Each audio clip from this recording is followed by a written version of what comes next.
What's going on, everybody? Welcome back to the channel. I appreciate you being here, man. It's good to see you. I wanted to talk to you today about destiny. Personally, I believe that all formed objects, all ideas, even all thoughts have a destiny, serve a purpose. But for the sake of this video, I will limit this idea to life forms, and specifically humans. But I believe that all life forms on the planet and elsewhere, if there is, all have a destiny, a purpose. I believe that if you didn't have a reason to be here, you wouldn't be here. What do I really mean by destiny? Well, for us humans, it could be any number of things. Perhaps you have a question to answer or a question to ask. Maybe there is a treasure for you to find, or maybe there is a treasure for you to hide while you are here. Maybe there are lessons for you to learn or lessons for you to teach while you are here. But ultimately, there is a plan in place for your life. You have a destiny, a purpose. I believe that every single movement made by any individual life form is all partaking in something greater than itself. Even a simple but beautiful mollusk like a snail may only live in its adult life for 5 days before it is eaten by a bird. That snail played its role. That snail fulfilled its destiny because that snail is only living an individual life, but is also at the same time taking part in the progeneration of its entire species by living its life, by reproducing, by feeding. And by being eaten by a bird, the simple snail plays a role in the bird's life by providing food for it and perhaps its young. And that bird will go on to become food for some other animal, right? That bird will go on to spread many seeds or whatever. And by extension, really, the simple snail partakes in the evolution and the unfoldment of all life in the universe. And what makes you think that you would be any different? For humans, it's very easy to feel like you don't have a purpose. But just because you feel like you don't have a purpose doesn't mean that you don't have a purpose. Do you think that the simple snail knows of its purpose, or that it even has the ability to question its purpose? Probably not. Probably not. But still, it plays its role to perfection. You see, and you are no different. I believe that if we broke down everything to the subatomic level, we could rewind time all the way back to the hypothetical beginning of the universe and then press the play button. And we would witness mathematical perfection unfold before our very eyes as we watch reality perfectly fall into place into this exact moment right here, right now. And I believe that nothing else is even possible. A lot of people say, well, we could rewind everything, press play, and there is a chance that things would turn out different the next time. But I tell you, there is no chance. There's no such thing as chance. Everything is the way that it is because that's the way that it is. That is the only way. that it could have happened. It was perfect. So what you really mean when you say we could rewind time, press play, and it could turn out a different way, what you really mean is it should turn out a different way, or it should have turned out a different way. Because by all calculations, what we are witnessing right now, life itself, is impossible. There are so many other ways, hypothetically, that it could have happened, but it didn't happen. It happened this way. And for everything to happen this way, for you to experience life in this way, it's a miracle.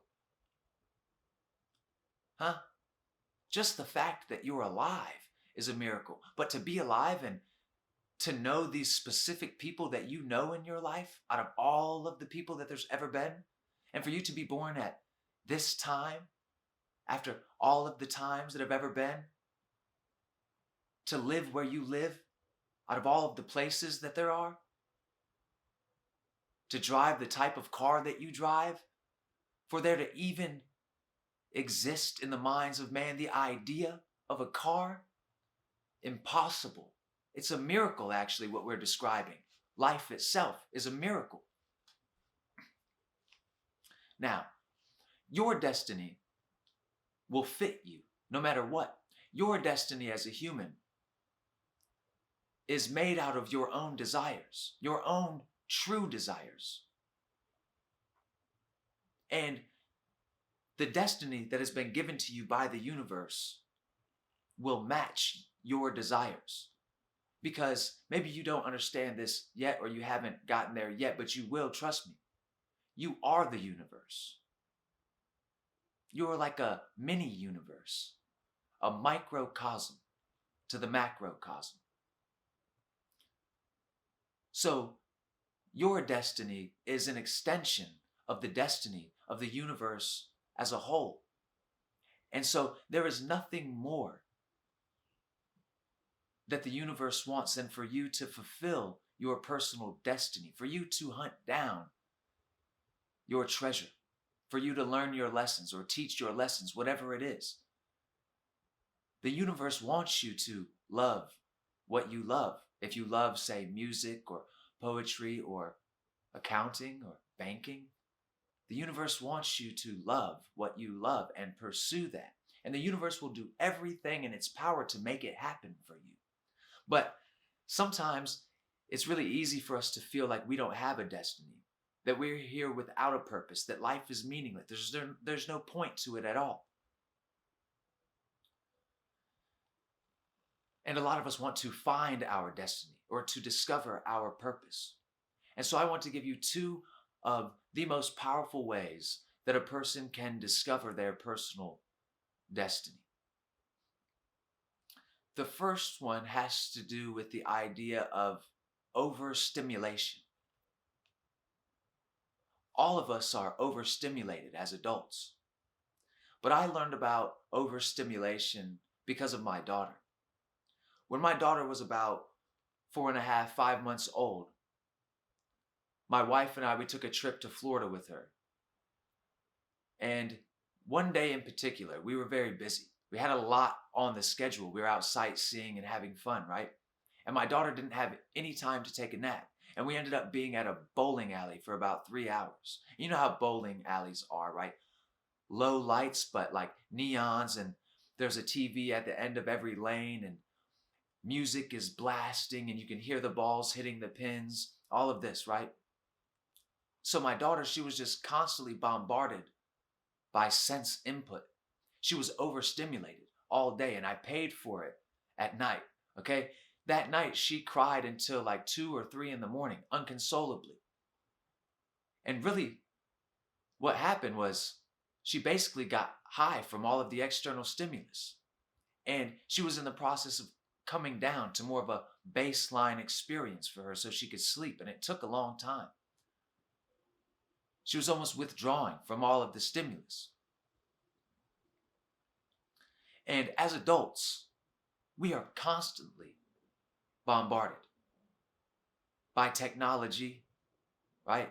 advertisements, commercials, it's everywhere. You can't get away from it, right? We've got our phones, our tablets, computers, TVs, all of this. We're totally plugged into social media, right?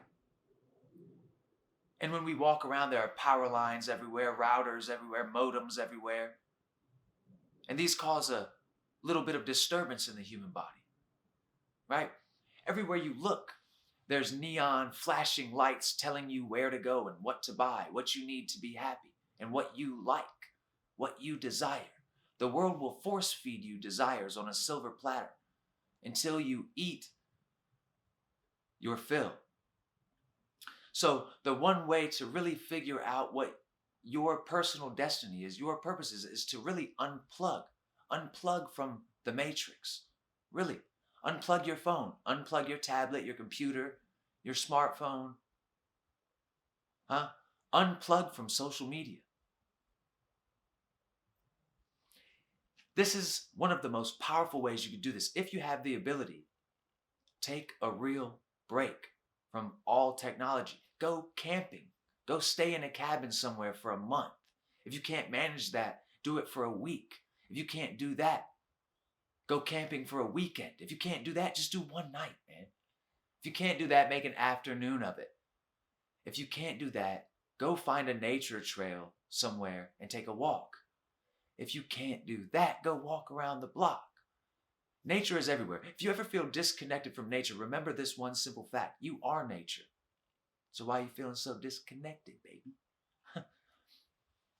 If you can decompress, desensitize to all of these things that are bombarding you from the external world, eventually you will return to this baseline. And when you come back to society, when you come back to your normal life, you might discover that some things that you were previously interested in don't really catch your attention anymore. You'll gradually sort of outgrow things, and new things will come in, new things that you're interested in. Pursue those, give it a shot, expand your comfort zone. And if you feel like you just have absolutely no passion in your life, you have no hobbies, if you can do this, if you can withdraw, go out to nature, ground yourself, desensitize, de-stress, decompress. If you can do this, when you come back, you will see certain things begin to catch your eye. And this is important, that these things will begin to catch your eye. Certain things may interest you that never interested you before. And all you really needed to do was take a step back, regain yourself, and move on. Okay, so the first way to really find this destiny or this purpose is to unplug from the matrix. Truly, unplug from it all. Take a step back.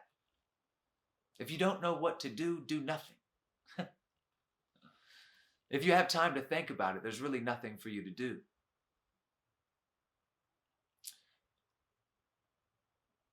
Now, the second way to discover your destiny or your purpose is really an understanding. Understand that there is a language, a nonverbal language spoken by the universe that will guide you to where you need to be. And it's been on your side this entire time. You know how in a video game sometimes certain objects in your environment you'll be able to interact with, and they will become highlighted on the screen for you. And that's exactly what I mean. But there is a hidden language. For example, I spent a weekend fishing out here on the lake. I was out for maybe 2 days fishing from the shore. I didn't have any luck. So I pulled out the canoe and I decided to take it out into the cove here and cast everywhere that I could. I was constantly looking around, analyzing the environment, trying to think of where the fish would be, where they're going to bite, putting in a lot of effort. And I was having no luck. I had been out for about 3 hours like this, trying, and I was having no luck. I mean, they were jumping all around me, but I couldn't catch one. So after about 3 hours, I didn't give up, right? But I decided to relax, stop rowing the canoe and just sort of float around, just take in the scenery. It was a beautiful day, you know? And so this is what I did. I just sort of began to float around in the lake, looking at the trees and the birds, listening, feeling the boat moving like this. And I began to feel energized. I began to really feel alive, like everything was a little bit brighter. It seemed more peaceful to me. And I sat here like this, really taking it in for about 10 minutes. And as I was looking around, a certain formation of the shoreline kind of grabbed my attention. There was a few trees that kind of jutted out into the water that stuck out just a little bit further than the other ones. But for some reason, this little spot in the lake became like highlighted in my vision. And so I kind of floated over there. And when I got there, I cast the line in. Nothing. But on the third cast, got a bite. Nice sand bass. And that's how it works. This language. It's a nonverbal sort of communication between yourself and life. But I'll give you another example of this nonverbal communication, because it's possible to, say, read someone's mind in a way by being able to read the most subtle of facial expressions that happen in the moment unconsciously that the person isn't even aware that they're doing. I have a dog, my dog. A very good dog. Her name is Hex. I've had her for about 7 years. Ever since she was a puppy. I got her when she was like 7 or 8 weeks old, right? And we know each other. We have a hidden language that no outsider can really read. See, my dog can come up to me and she gives me a certain face. And I know that she's asking me for food, but she has a very specific way of interacting with me that lets me know that she knows that there's leftovers on the counter or in the fridge, and that's what she wants. Huh? She's a smart dog. She has another face to let me know that she just wants like kibble, that she just needs some dog food. She's just hungry. Huh? Sometimes she'll come up to me and she'll make this face, and I know that she needs to go outside and use the bathroom. But other times she comes up to me and makes a face, and I know that she wants to go outside just to play. And then when we go outside to play, she gives me a look, and I know she wants to play with either her rope or she wants to go down to the lake and jump in the water. But I know it. And I have certain ways that I can look at her, certain ways I can stand or move my hands that act almost as commands for her. She understands what I'm saying, and I never have to give her a verbal command if I don't feel like it. You see? And in the same way, she never has to be vocal with me, but she happens to be a very vocal dog. So there is this communication that happens between people and between you and your environment. It's very, very subtle. But if you can begin to pick up on it, if you can begin to speak it or read it, understand it in a way, become fluent in a way, it will guide you to exactly where you need to be. Sometimes maybe you'll go on a walk in nature. This is another reason why nature is so powerful. Sometimes you'll go on a walk in nature, right? And you'll come to a spot on the path, and now you have to make a choice. Go left or go right. How do you make that decision? Well, at first, maybe it appears to be random. You're like, any, miny, miny, mo, right? But after you've been in this situation a certain amount of times, you begin to sort of intuit which direction you should go. It's based on intuition. For some reason, either left or right sticks out to you in your mind. It presents itself as more appealing for some reason. Or it might say the opposite. It might say, whoa, that way, that's a little iffy. That's a little sketchy. I don't know.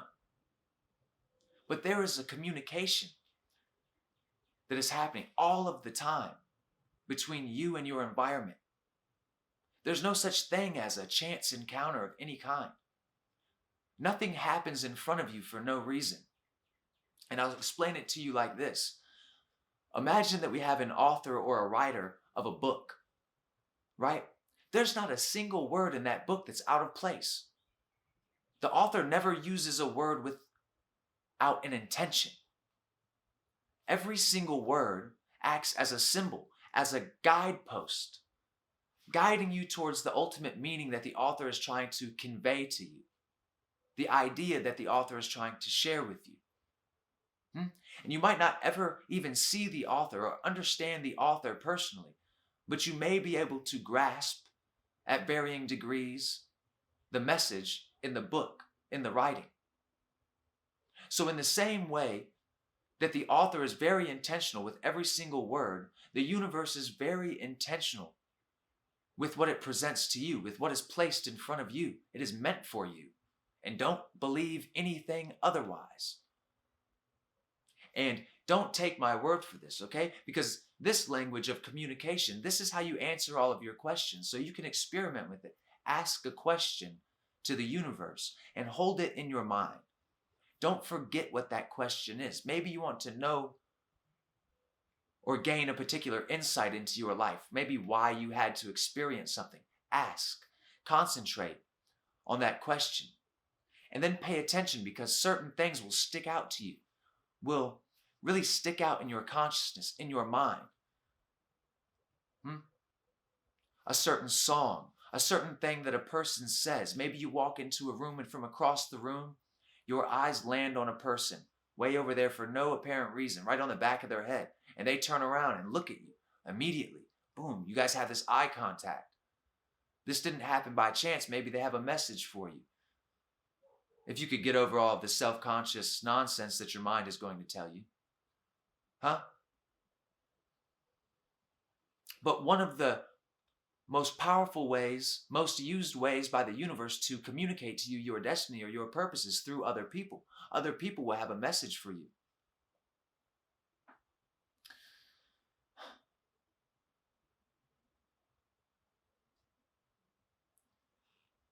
All of these ways I've explained to you, I'm not asking you to just simply believe me, but put these things into practice, like I said.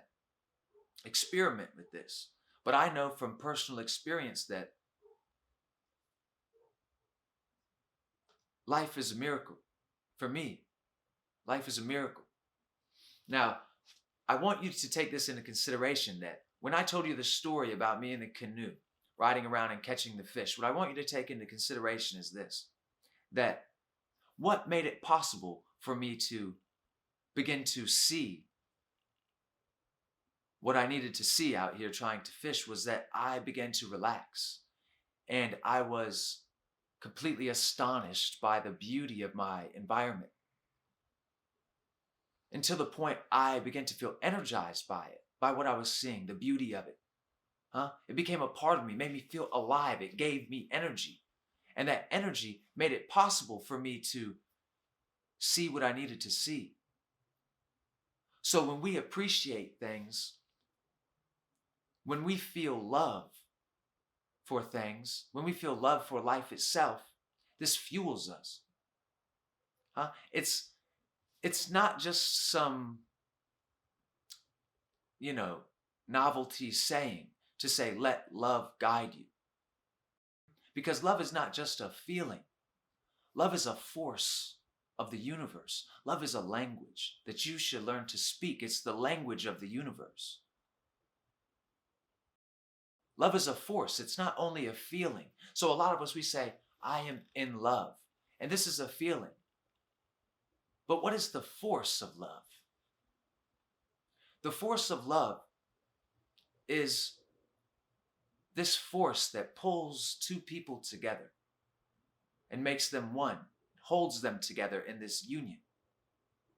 That's the force of love. Love is a force of wholeness, of completion, destruction of separation. That is what love is.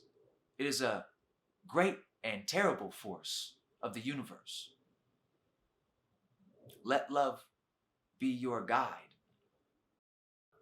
It's not just a saying.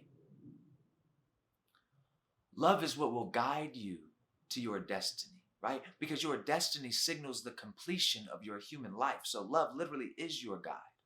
So the more love you can experience, the more beauty that you're able to witness in life, the more coincidences you will experience, the more of your questions will be answered by life itself. All of your dreams will come true if you let love be your guide. Because love is not a feeling, love is a force. Love is a language that you can learn to speak fluently. Until next time, I hope you continue to free your mind.